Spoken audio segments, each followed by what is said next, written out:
clicked shut, sealing them in a room that smelled faintly of lavender polish and dried cat hair. Bernice didn't wait for any foreplay. She grabbed a lemon from a fruit bowl on the sideboard because why have a salad when you have a libido that rivals a teenager on meth and squeezed it until the juice squirted into her palm? Close your eyes, you handsome fool, she rasped, slapping the citrus juice onto Tyler's chest. Squeeze them tight. I'm about to give you a memory you won't forget until your dick falls off. Don't squeeze it on my chest. Tyler stammered, his eyes darting to the lemon and then back to her face. Take it like a man, Bernice growled, ripping her floral house dress over her head. It hit the floor like a discarded flag of surrender. Underneath, she wasn't wearing a bra. Her boobs were ancient geography maps, sagging with the majestic weight of history, dust motes dancing in the cleavage that could make a blind man see. She hooked her thumbs into the elastic of her granny panties and whipped them down to her ankles in one fluid motion. Come here, she commanded, pointing a crooked finger at the floor. Get down there, right now. Tyler, dazed but obedient, dropped to his knees. Bernice straddled his face. She didn't sit gently. She slammed her heavy, wrinkled ass down onto Tyler's nose with the force of a falling piano. Blow, she ordered, her voice muffled by the cushioning of her own flesh. Or I will call the police and say you molested me with your tongue. Tyler squirmed, his face buried in her snatch. It was a landscape of pink folds and age spots, a chaotic terrain that had hosted more traffic than the Berlin highway. He took a deep breath, inhaling the scent of old lady perfume and musk, and began to lick. Oh, God damn, Bernice shrieked, rocking back on his face. You little rabbit, you go for the clit like it's a particularly tasty root vegetable. You're doing it. You're using those whiskers you call a tongue.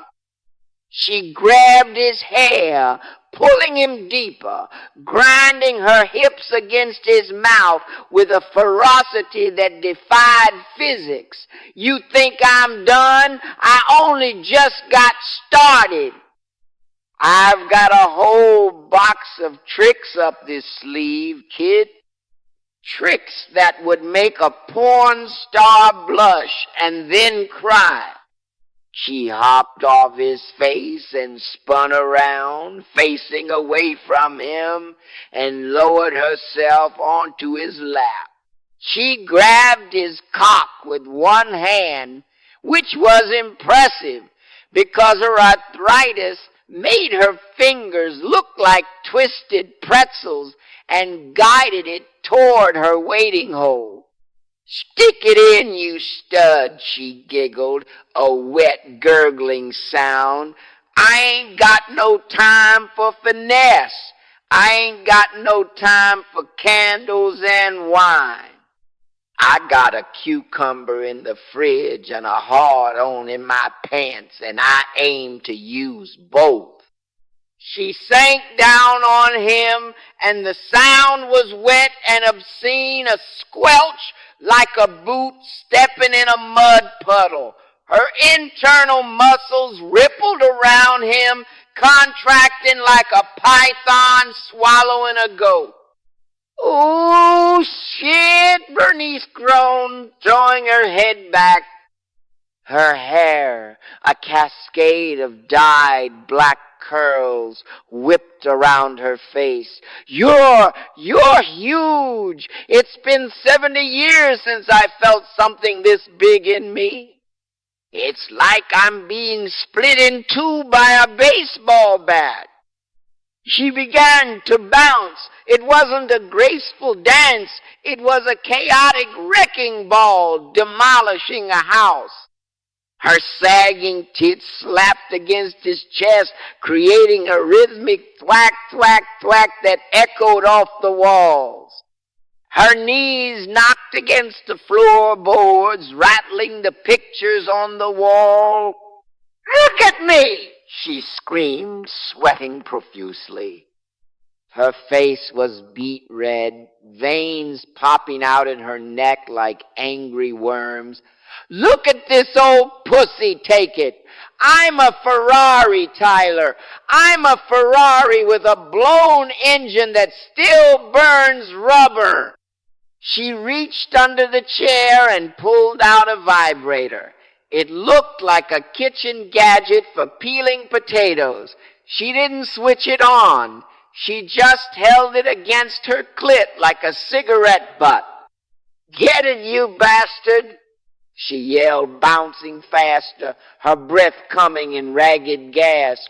"Give me the money shot! Give me the cream pie! I've been saving this snatch up for the second coming, and you're gonna be the apostle that spreads the glory." Tyler grabbed her hips, his knuckles white and pistoned into her like he was trying to drill for oil. The friction was raw and hot. Bernice's eyes rolled back in her head, and she let out a sound that sounded like a dying cat mixed with a jet engine. "I'm coming. I'm coming, you crazy young fool," she shrieked, her body convulsing. She squirted a fountain of old lady juices that soaked Tyler's lap and splashed onto the hardwood floor. It smelled like fermented apples and desperation. "Drink it. Drink the Bernice special." She slumped forward, her forehead resting on Tyler's shoulder, her chest heaving like a bellows. She panted for a minute, then grabbed his face and forced him to look at her. You did it?" She wheezed, a satisfied grin spreading across her face. "You actually did it. You made the old lady sing. I didn't just lay my pussy down, Tyler. I buried it, danced on the grave, and dug it back up to give you a high five."